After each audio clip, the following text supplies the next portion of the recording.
Good evening, visitors. Welcome to the Australian War Memorial's Last Post ceremony. My name is Richard Cruz, and joining us today from the Australian Army is Warrant Officer Class 1, Peter McNeil. We warmly welcome the members of the Royal Australian Signals Association. The association is here to commemorate the service of all signallers who have served in communications, from the early beginnings in 1869 in New South Wales and Victoria as a small torpedo and signal corps, to service during the First and the Second World Wars, and the subsequent conferring of the title by His Majesty King George VI to become the Royal Australian Corps of Signals. Since that time, service in all operational areas, including Korea, Malaya, Borneo, Vietnam, Cambodia, East Timor, and the Middle East. Ladies and gentlemen, we thank you for your service. We're also honoured to welcome Lieutenant Colonel Miles Farmer, retired, Royal Australian Armoured Corps, and Major William Wattham, retired President, Royal Australian Signals Association.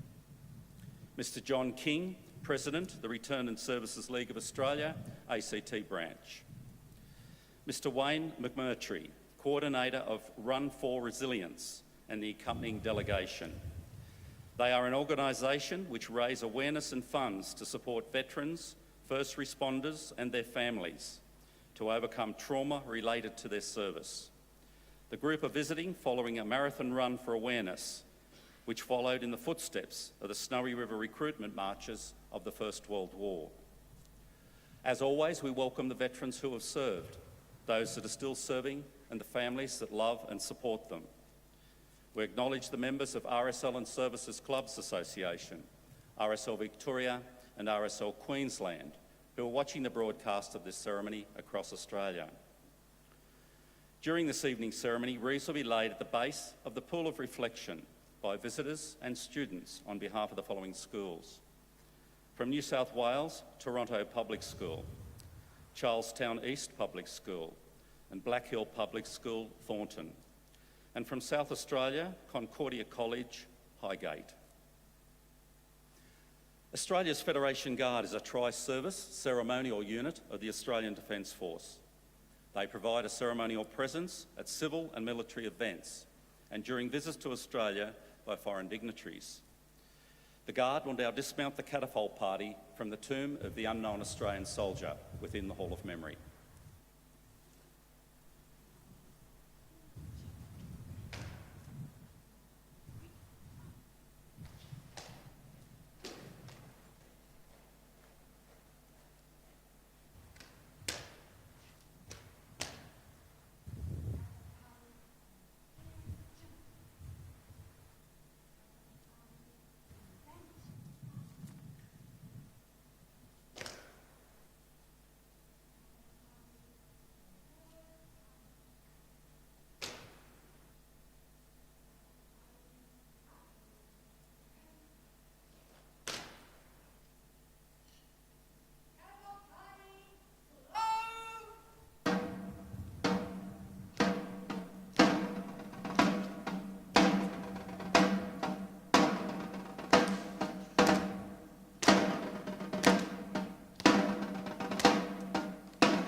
If you're able, I invite you all to please stand and join in singing the national anthem. Catafalque Party, attention! Catafalque Party, present arms!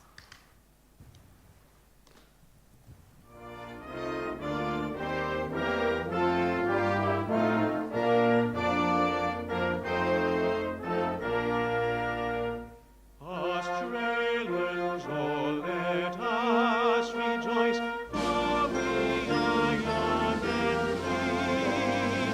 We've golden soil and wealth for toil, our home is girt by sea.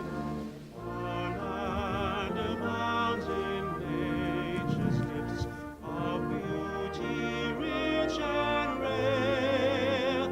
In history's page let every state advance Australia fair.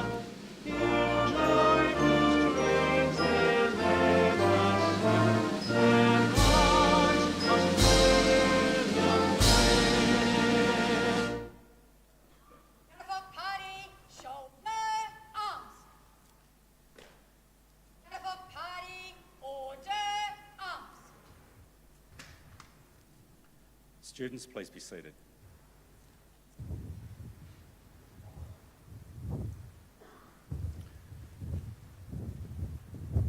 The Australian War Memorial was the vision of Charles Bean, Australia's First World War official historian. Bean landed with the Australian troops on Gallipoli and stayed with them at the front through to the end of the war. The idea of this national memorial and museum came to him at Pozières, France, in the depths of the bloody fighting of 1916. Bean's idea was that this would be a place where families and friends could mourn their loved ones buried in faraway places. It would also be a place that could help all Australians understand what these men and women had endured and what they had done for us. Bean's vision, to which we remain true, is best expressed as inscribed in the entrance to the memorial's galleries.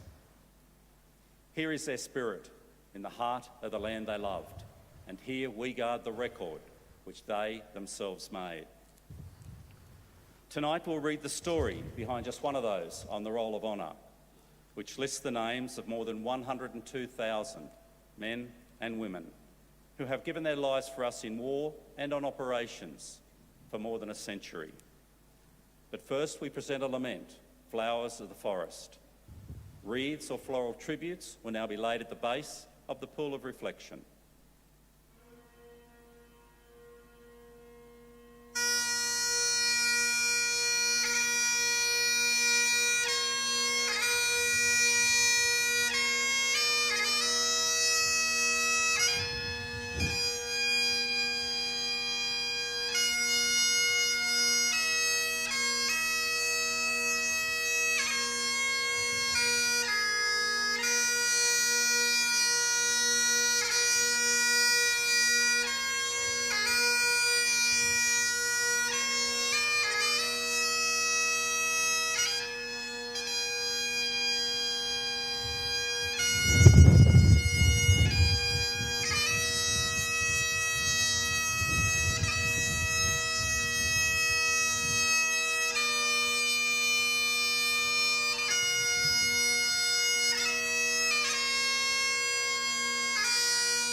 Today, we remember and pay tribute to Sapper Patrick Joseph Conlon. Patrick Conlon was born in the Sydney suburb of Petersham in 1897, the son of Peter, a veteran of the Crimean War, and Caroline Conlon.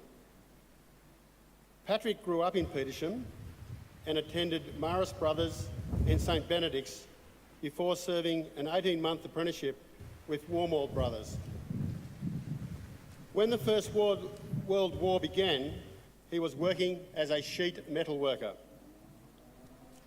Patrick Conlon enlisted for service in the Australian Imperial Force on the 5th of August 1915. After his initial training, he was allotted to the 6th Reinforcements of the 20th Battalion. On the second day of November, he embarked with other reinforcements at Sydney on board the transport ship Euripides. Conlon arrived in Egypt as the bulk of the Australian Imperial Force was returning from the Gallipoli Peninsula. By February 1916, the OAF had begun to expand to 5 divisions. 2 divisions, the 4th and the 5th, would form in Egypt, and the 3rd in England. As a result of the expansion, Conlon was transferred to the newly raised 56th Battalion on the 16th of February. Conlon sailed for France with the 56th Battalion in late June, landing at Marseille at the end of the month. The battalion was sent to what was known as the nursery sector in northern France for its introduction to the rigours of trench warfare. On the night of the 19th and 20th of July 1916, the 56th Battalion went into action for the first time at Fromelles. In the space of just 12 hours, the 5th Division, of which Conlon's battalion was a part, would suffer no less than 5,533 casualties. While the 56th Battalion suffered heavy casualties, Conlon came through unscathed. Despite its lack of numbers, the 56th Battalion remained in the line for 2 months before being withdrawn to rest and refit. It was then sent south to the Somme, where the men endured the winter of 1916 and 1917, which proved to be the worst winter in living memory. Conlon was sent to attend a short course at Wireless School in early February 1917. His skills must have impressed those running the course, as on the 1st of April, he was transferred to the 5th Divisional Signals Company and remustered as a sapper. His role as part of a wireless section was to install power buzzer stations during offensive actions. The power buzzer stations would only be used if cable communications broke down. Conlon was sent to England for 2 weeks of leave on the 30th of July and duly returned to his unit in mid-August. He next saw action during the 3rd Battle of Ypres in September at Polygon Wood. The 5th Division spent the winter of 1917 and 1918 around Messines. At the end of February 1918, Conlon was sent to hospital after having his left foot accidentally crushed, presumably by a large piece of equipment. He was evacuated to the 53rd General Hospital at Bologna for treatment and recovery and did not return to his unit until mid-June.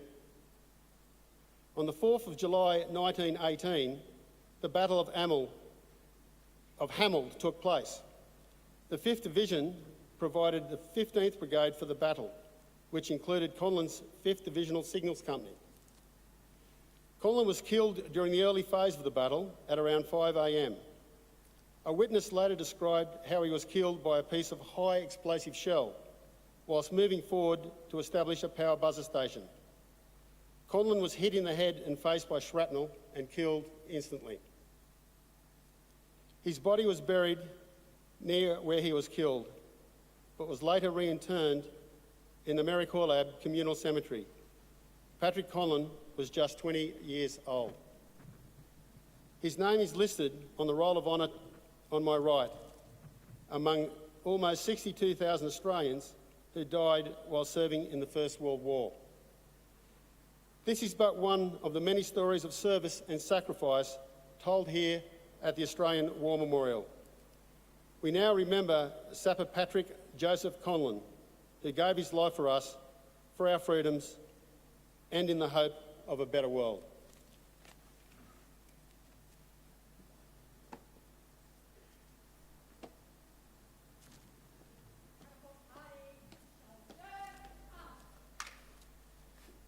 Please stand for the reading of the ode and the sounding of the last post.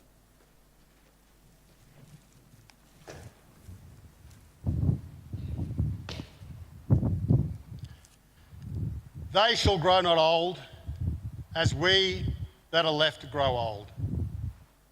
Age shall not weary them, nor the years condemn.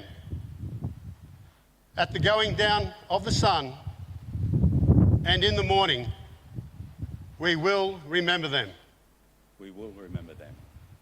Catafalque Party, present arms.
Catafalque Party, shoulder arms.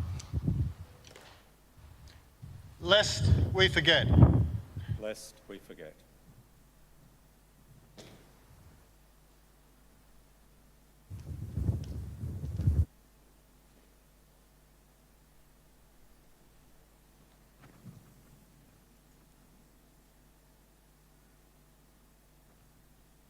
Catafalque Party, in words, turn. Catafalque Party, quick march.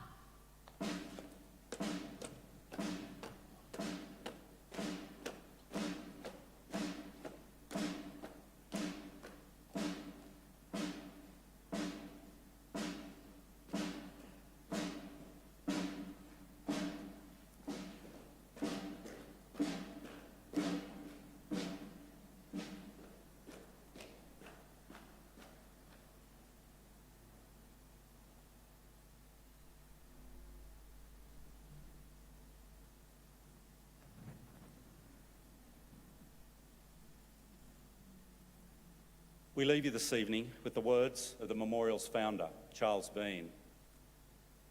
Many a man lying out there at Pozières or in the low scrub at Gallipoli, with his poor, tired senses barely working through the fever of his brain, has thought in his last moments, well, it's over. But in Australia, they will be proud of this. Ladies and gentlemen and students, that concludes this evening's last post ceremony. We thank you for visiting the Australian War Memorial and wish you all a very good evening. Thank you.